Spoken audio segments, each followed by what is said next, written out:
To this now, e-hailing taxi operators are currently protesting today in Pretoria over operating permits and the impoundment of their vehicles.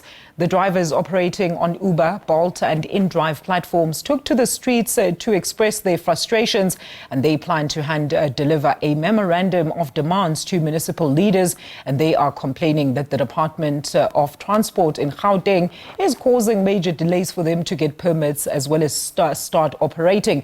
For more on this, let's welcome a spokesperson for national e-hailing, Vhatuka Mbelengwa, who joins me here in studio. Vhatuka, great having you with us. Good afternoon. Welcome to USA Today. Afternoon. Thank you for having me, Aisha. All right. So you took your time out to leave the others to go and hand over the memorandum of demands. Talk to us about some of those demands. What are some of your key concerns as e-hailing services? Look, majority of the demands are not new.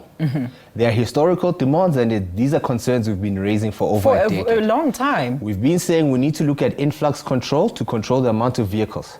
Vehicles should not be getting onboarded onto platforms without your government, your municipalities giving it the green light. I think at the core of problems within transport in South Africa is that we've got a department that doesn't have a vision and we don't have a direction. No regulation in the industry. Collapsing. There's no regulation. And you look at basic things like your e-hailing sector. Your companies like Uber and Bolt should not be allowed to continually onboard vehicles that don't have permits. Now, the department currently has a moratorium to deal with backlog, right? With just a backlog, and we've got a backlog of a few years of applications they need to get. It's about 2 years of backlog. Even more than 2 years. Well, actually, I don't know how far they are in the process now, but at a stage, we're sitting at over a decade of backlog in application, which department need to take care of. You look at some of the issues we had in transport last year with taxi drivers confronting other people or giving people lifts. You know, we don't have an identifying feature within transport to say our vehicles are, we've got the quantum, which is a 16-seater, but beyond that, we've got nothing that identifies these vehicles as transport vehicles. There's nothing that identifies our transport industry specifically, and hence there's constant collapse. So you go to e-hailing, you've got the Bajaj now. That's a vehicle that doesn't even have a safety standard. You've got the Quid, which is in there, doesn't have a safety standard. And these vehicles are all in line to get permits. When you then look at the industry safety standards, are we really happy to accept vehicles that have a 0 rating safety standard? But as well, to be able to identify who are the operators within this space. Now, any vehicle now can show up and be an e-hailing vehicle. And we therefore are unable to identify. And the department has a backlog and a growing backlog, which is being created by Uber and Bolt, because there's nobody regulating the rate at which they are onboarding vehicles. But let's expand on that point. I mean, we understand that you actually want government to heavily regulate this industry, as these requirements are now required of you or requested of you are actually not a part of the company's policies that are required for you as the driver. Let's talk about the regulation and policies that you would like to see being implemented. Look, essentially we've called for regulation in e-hailing or in transportation to create an ecosystem in which we can healthily compete and complement each other with our very different yet unique services. True. Now, within this ecosystem, we'll have a government that regulates who the participants are, so we know who the drivers are, we know how many vehicles are in industry. We're unable to quantify that now. I read last year, towards the end of last year, that Uber contributes 17 billion to the fiscus, which is a misrepresentation of the truth. It's not Uber that contributes it.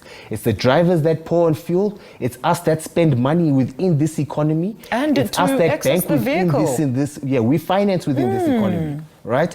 And they payment gateway APIs take money out of our economy.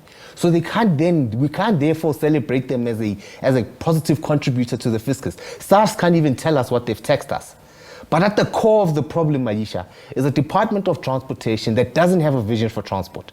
In Gauteng, Panyaza Lesufi launched a program giving away motorbikes and scooters to e-hailing people or to e-hailing operators, having partnered with these app companies. in an industry that's not yet properly regulated, where we do have an apex body like Santaco that should be consulted when they take such decisions, but they are not consulted, and they can't then therefore be successful in executing the strategy of uniting us as an industry when political figureheads and people leading at different aspects of society engage transport on their terms and don't take a holistic view on how these things are impacting us. You know, it's so concerning, Vhatuka, because you provide quite an essential service that is part of most people's lives who prefer that mode of transport. There's also the issue of the influx of many foreign nationals who largely might not be documented in the sector.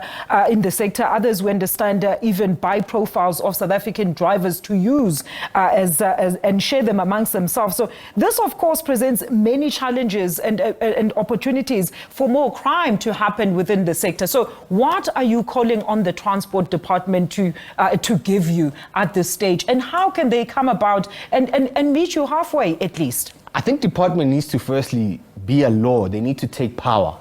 And they can't continue to let the likes of Uber and Bolt onboard people that have not been vetted by our department and have not been accepted as operators and have the right permits by our department.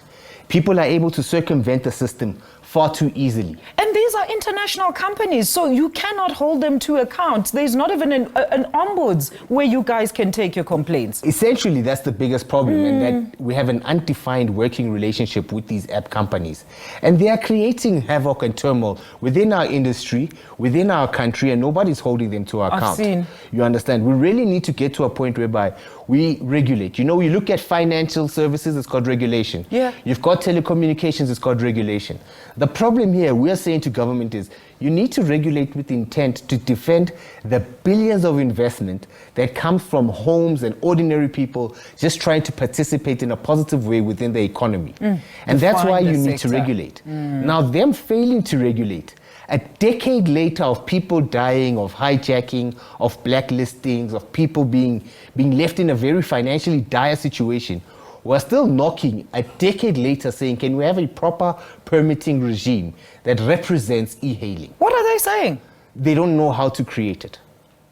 They don't know how to create it, and more importantly, there's an illness within government whereby they'll go consult with those companies as to how do we then work together. When the concerns But we are the here drivers. at the front lines. We are young, black, and capable, more capable than those companies, and can give guidance to our government. All right, Vhatuka, all he's asking for is for government to talk to them directly and not those companies they're affiliated to. That is Vhatuka Mbelengwa there. He's a spokesperson for national e-hailing services in South Africa as they are currently marching towards the Transport Department in Pretoria to give them a memorandum and a list of their demands. We're going to take a quick ad break. I'll be back in a short while with more news.